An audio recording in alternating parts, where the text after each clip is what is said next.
গুচ্ছ ভর্তির গুরুত্বপূর্ণ আপডেট তথ্য নিয়ে আপনাদের সামনে চলে আসলাম। গুচ্ছ ভর্তির সাবজেক্ট চয়েসের তারিখ কিন্তু ঘোষণা হয়ে গেছে। এই নির্দিষ্ট টাইমের ভিতরে সায়েন্স আর্টস কমার্সের শিক্ষার্থীদের কিন্তু এই গুচ্ছের 20টা বিশ্ববিদ্যালয়ে ভর্তি হওয়ার জন্য সাবজেক্ট চয়েসটা দিতে হবে। এই সাবজেক্ট চয়েসটা কবে থেকে শুরু হচ্ছে সেটা যেমন আপনাদের জানাবো, পাশাপাশি সাবজেক্ট চয়েস দেওয়ার সময় কোন কোন বিষয়গুলো অবশ্যই আপনাকে খেয়াল রাখতে হবে সেটা কিন্তু বলে দেব। এবং অবশ্যই মাথায় রাখতে হবে গুচ্ছের যে সাবজেক্ট চয়েস, সেই সাবজেক্ট চয়েসটা কিন্তু শুরু হচ্ছে হলো 6 মে থেকে, অর্থাৎ মে মাসের 6 তারিখ থেকে 13 মে পর্যন্ত কিন্তু আপনার এই সাবজেক্ট চয়েসটা চলমান থাকবে। এর ভিতরে অবশ্যই আপনাকে, যদি আপনি গুচ্ছ ভর্তি পরীক্ষা বা জিএসটি পরীক্ষা দিয়ে থাকেন এবং আপনি যদি পাস মার্ক 30-এর উপরে মার্ক পেয়ে থাকেন, আপনি কিন্তু গুচ্ছের 20টা বিশ্ববিদ্যালয়ে সাবজেক্ট চয়েস দিতে পারবেন। অনেক শিক্ষার্থী, আমার দেখা অনেক শিক্ষার্থী আছে যারা দেখা যায় এই নির্দিষ্ট টাইমের ভিতরে সাবজেক্ট চয়েস দিতে ভুলে যায়।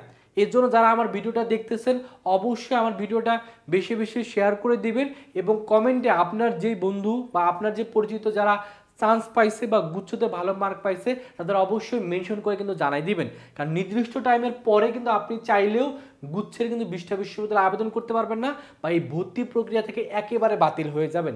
এই জন্য অবশ্যই আপনাকে এই 6 তারিখ থেকে শুরু করে মে মাসের 13 তারিখের ভিতরেই আপনাকে অবশ্যই সাবজেক্ট চয়েসটা কিন্তু দিতে হবে। এই সাবজেক্ট চয়েসের ফিটা কত? এই সাবজেক্ট চয়েসের ফি হলো 500 টাকা। অর্থাৎ একটা বিশ্ববিদ্যালয়ে যদি আপনি আবেদন করেন 3টা ইউনিটেই, অর্থাৎ কথার কথা আপনার উদাহরণের জন্য যদি বলি, আপনি ইসলামিক ইউনিভার্সিটিতে আপনি A unit, B unit, C unit 3টা ইউনিটে আবেদন করলেন, তার জন্য আবেদন ফি হবে হলো 500 টাকা। এখন দেখা গেল আপনি 2টা ইউনিভার্সিটিতে আবেদন করবেন, তাহলে 2টা ইউনিভার্সিটিতে আবেদন করলে আপনার আবেদন ফি পড়বে হলো 1000 টাকা। আপনি যদি 3টা ইউনিভার্সিটিতে আবেদন করেন তাহলে সেক্ষেত্রে হলো 1500 টাকা। আপনি যদি 4টা ইউনিভার্সিটিতে আবেদন করেন সেক্ষেত্রে সেভাবে আবেদন ফি হবে 2000 টাকা। এইভাবে আপনি চাইলে গুচ্ছের 20টা বিশ্ববিদ্যালয়ে আবেদন করতে পারেন, আপনি চাইলে মাত্র একটা ইউনিভার্সিটিতে আবেদন করতে পারেন, আপনি চাইলে 5 থেকে 6টাও ইউনিভার্সিটিতেও কিন্তু আবেদন করতে পারবেন। অর্থাৎ আপনার ইচ্ছা অনুযায়ী আপনি 20টা ইউনিভার্সিটিতে আবেদন করতে পারবেন। তবে অবশ্যই যখন আবেদন করতে যাবেন তখন আপনি স্টুডেন্ট লগ ইনের মাধ্যমে আপনি আবেদন করতে পারবেন। আবেদন করার সময় আপনি দেখতে পারবেন আপনি কোন কোন বিশ্ববিদ্যালয়ে কোন কোন সাবজেক্টের জন্য এলিজিবল, সেটা যখন আপনি আবেদন করতে যাবেন তখনই কিন্তু আপনার সামনে সেই জিনিসগুলো শো করবে। এখন হলো আরেকটা বিষয় একটু বলে দেয়, সেটা হলো যে যারা মিলে বিশেষায়িত যে সাবজেক্টগুলো আছে, যেমন চারুকলা, সঙ্গীত, নাট্যকলা বা পরিবেশনা বিদ্যা বা শারীরিক শিক্ষা, এই সাবজেক্টগুলোতে যারা পড়তে চান তাদের অবশ্যই কিন্তু পরবর্তীতে আপনার সাবজেক্ট চয়েস দেওয়ার পরে এই বিশ্ববিদ্যালয়গুলোতে ব্যবহারিক পরীক্ষায় আপনাকে অংশগ্রহণ করতে হবে। সেই ব্যবহারিক পরীক্ষা ভালো করতে পারলে আপনি এই সাবজেক্টগুলোতে কম মার্কে কিন্তু ভর্তি হওয়ার সুযোগ পাবেন। তো এই সাবজেক্টগুলোতে যেহেতু আলাদাভাবে ব্যবহারিক পরীক্ষা নেবে, এই জন্য এই সাবজেক্টগুলোতে আবেদন করলে এক্সট্রা আপনাকে 300 টাকা করে কিন্তু আপনাকে এই ভর্তি হওয়ার সময় কিন্তু আপনাকে দিতে হবে। তো যারা এই সাবজেক্টগুলোতে পড়তে চান তাদের কম মার্ক, তারা কিন্তু এই সাবজেক্টগুলোর জন্য আবেদন করতে পারেন। আসলে ব্যবহারিক পরীক্ষা ভালো করলে এগুলোতে আপনার ভর্তি হওয়ার সুযোগ থাকবে। এখন যে বিষয়টা নিয়ে আলোচনা করবো সেটা হলো যারা মিলে কম মার্ক পাইছেন, জিএসটিতে কম মার্ক পাইছেন, বাট কম মার্ক নিয়ে যারা চান্স পেতে যাচ্ছেন তাদের কিন্তু অবশ্যই মাথায় রাখতে হবে আপনাদের কিন্তু বেশি বিশ্ববিদ্যালয়ে আবেদন করতে হবে। যাদের কম মার্ক থাকবে বাট আপনি চান্স পেতে যান, শেষ পর্যন্ত ওয়েটিং দিয়ে হলেও আপনি যত বেশি বিশ্ববিদ্যালয়ে আবেদন করবেন তত আপনার চান্স পাওয়ার সম্ভাবনা বেশি থাকবে। শুধুমাত্র যে বেশি বিশ্ববিদ্যালয়ে আবেদন করবেন সেটা না, তার পাশাপাশি আপনাকে যেগুলোতে আসন সংখ্যা বেশি সেই বিশ্ববিদ্যালয়গুলোতে আবেদন করতে হবে। পাশাপাশি আপনাকে যাদের মার্ক কম বা চান্স পেতে চান তাদের বিভাগ পরিবর্তন করে কিন্তু আবেদন করতে হবে। এবং আপনি যাদের মার্ক কম তারা কিন্তু এখন সাবজেক্ট বাছাবাছি করার কোনো সুযোগ নাই। আপনি যে বিশ্ববিদ্যালয়ে আবেদন করবেন সেই বিশ্ববিদ্যালয়ে সকল সাবজেক্টগুলোতে আপনি আবেদন করবেন। এবং অবশ্যই যখন সাবজেক্ট চয়েসটা দিবেন তখন যেগুলো ভালো সাবজেক্ট, ভালো বিশ্ববিদ্যালয় সেগুলো উপর দিকে দিবেন, যেগুলো কম জনপ্রিয় সাবজেক্ট বা কম জনপ্রিয় বিশ্ববিদ্যালয় সেগুলো কিন্তু নিচের দিকে দিবেন। অনেক শিক্ষার্থী আছে তারা শুধুমাত্র এই সাবজেক্ট চয়েসটা সঠিকভাবে না দেওয়ার কারণে ভালো মার্ক পাওয়া সত্ত্বেও ভালো বিশ্ববিদ্যালয়ে ভালো সাবজেক্টে চান্স পাওয়ার সুযোগ পায় না। এর জন্য তাড়াহুড়া করার কিছু নাই। আপনাকে যে আজকের ভিতরে আবেদন করতে হবে এমন না। আপনি চাইলে 13 তারিখেও আবেদন করতে পারবেন, আপনি চাইলে 12 তারিখেও আবেদন করতে পারবেন, আপনি চাইলে 10 তারিখেও আবেদন করতে পারবেন। এর জন্য আগে আপনার এখন কাজ হলো আগে সাবজেক্ট চয়েসটা সঠিকভাবে ফিল আপ করে ফেলা বা সাবজেক্ট চয়েসটা সুন্দরভাবে সাজানো। এর জন্য যেটা করবেন, আপনি এখানে একটা খসড়া খাতায় আপনি যেটা করবেন, আপনি আগে দেখবেন যে আপনি কোন কোন সাবজেক্টগুলোতে আপনি পড়তে চান বা কোন কোন ইউনিভার্সিটিতে আপনি আবেদন করতে চান, সেটা একটা খসড়া তৈরি করে ফেলেন।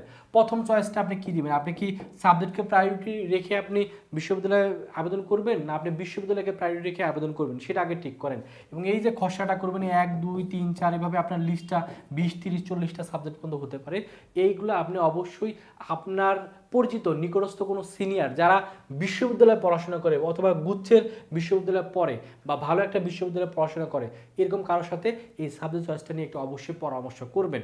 তাহলে যেটা হবে, আপনি সঠিক ক্রমটা আপনি বাছাই করতে পারবেন। কারণ আপনারা এখন কেবলমাত্র বিশ্ববিদ্যালয়ে উঠবেন, আপনারা কিন্তু সকল বিশ্ববিদ্যালয়ের সকল সাবজেক্ট সম্পর্কে ভালোভাবে আপনারা জানবেন না, যেহেতু আপনাকে পরবর্তী 4টা বছর ওই সাবজেক্ট নিয়ে পড়তে হবে এবং পরবর্তী কেরিয়ারে আপনার ওই সাবজেক্টের ইমপ্যাক্টটা যেহেতু থাকবে, এই জন্য অবশ্যই আপনার উচিত হলো এই সাবজেক্ট ক্রমটা তৈরি করার পর অবশ্যই সিনিয়র বা যারা এই বিষয়ে ভালো জানে তাদের সাথে পরামর্শ করে তারপরে আবেদন করা। তাড়াহুড়া করে জাস্ট আবেদন করে দিলে হবে না, আপনার পরবর্তী সারা জীবন যেহেতু ওই সাবজেক্টের ইমপ্যাক্ট আপনার লাইফে থাকবে, যেন অবশ্যই সাবজেক্ট চয়েসটা খুব সঠিকভাবে করে তারপর আবেদন করার চেষ্টা করবেন। আর যেহেতু সাবজেক্ট চয়েসটা শুরু হয়ে গেছে, এর পরবর্তী ভিডিওগুলোতে আমি সাবজেক্ট চয়েসটা কীভাবে আপনি ঘরে বসে নিজে নিজে অনলাইনে করতে পারবেন সেটা নিয়ে বিস্তারিত ভিডিও দিয়ে দেবো। এজন্য যারা এখনও আমাদের চ্যানেলটা সাবস্ক্রাইব করেননি, অবশ্যই আমাদের চ্যানেলটা সাবস্ক্রাইব করবেন, আমাদের ফেসবুক পেজটা ফলো করে দিবেন। তাহলে পরবর্তীতে গুচ্ছ রিলেটেড যত ধরনের আপডেট ভিডিও দিব সবার আগে কিন্তু আপনার কাছে নোটিফিকেশন চলে যাবে। আর যারা এখনও টেনশনে আছেন আপনাদের চান্স হবে না, তারা বা মার্ক অনেক কম, তারা অবশ্যই ঢাকা সেন্ট্রাল ইউনিভার্সিটির জন্য ভালো একটা প্রস্তুতি শুরু করে দেন। কারণ ঢাকা সেন্ট্রাল ইউনিভার্সিটি যেহেতু এখন একটা পাবলিক ইউনিভার্সিটির মর্যাদা পাচ্ছে, সো এখানে পড়াশোনা করে আপনি ভবিষ্যতে অনেক ভালো ভালো জায়গায় কিন্তু যেতে পারবেন। তো যারা যাচ্ছেন ঘরে বসে বিজ্ঞানের শিক্ষার্থীরা ডিসি এর জন্য প্রিপারেশন না, তারা আমাদের এই কোর্সে ভর্তি হলে টোটাল 55টা রেকর্ডেড ক্লাস করতে পারবেন। এই ক্লাসগুলো করলে আপনার শতভাগ প্রস্তুতি ইনশাল্লাহ হয়ে যাবে। তো এটার কোর্স ফি যদিও 2000 টাকা, তবে এখন আমরা 50% ডিসকাউন্টে মাত্র 1000 টাকায় ভর্তি নিচ্ছি। ভর্তি হওয়ার জন্য এই নাম্বারে 1000 টাকা বিকাশে বা নগদে পাঠিয়ে এই নাম্বারে হোয়াটসঅ্যাপে নক করলে কিন্তু আপনাকে ভর্তি করে নেওয়া হবে। আর এই কোর্সে ভর্তি হলে আশা করি আপনার শতভাগ প্রস্তুতি ঘরে বসে আপনি ডিসি এর জন্য কিন্তু নিতে পারবেন। আর আমাদের এক্সাম ব্যাচও আছে, এক্সাম ব্যাচে ভর্তি হলে 85টা এক্সাম দিতে পারবেন। এটা কোর্স ফি 500 টাকা। বিজ্ঞান মানবিক বাণিজ্যের জন্য আলাদা আলাদা এক্সাম ব্যাচ আছে, এটাতে ভর্তি হওয়ার জন্য এই নাম্বারে 500 টাকা বিকাশে বা নগদে পাঠিয়ে এই নাম্বারে হোয়াটসঅ্যাপে নক করলে ভর্তি করে নেওয়া হবে। আর আমাদের যেই কোর্সে ভর্তি হন না কেন, ভর্তি হলে ডিসিও এর জন্য যে বইয়ের পিডিএফগুলো আছে, সেই বইয়ের পিডিএফগুলো এই কোর্সে ভর্তি হলে আমরা ফ্রিতে কিন্তু দিয়ে দেবো। তো এই হলো গুচ্ছ বা জিএসটিতে সাবজেক্ট চয়েস কবে থেকে শুরু হচ্ছে, কবে শেষ হবে, সেটা সম্পর্কে গুরুত্বপূর্ণ আপডেট দিয়ে দিলাম। অবশ্যই আপনারা নির্দিষ্ট টাইমের ভিতরে আবেদন করবেন এবং আপনাদের নিকটস্থ বন্ধু বান্ধব বা পরিচিত যারা গুচ্ছতে ভালো মার্ক পাইছে বা কম মার্ক পাইছে তাদের অবশ্যই এই তথ্যটা জানাই দিবেন।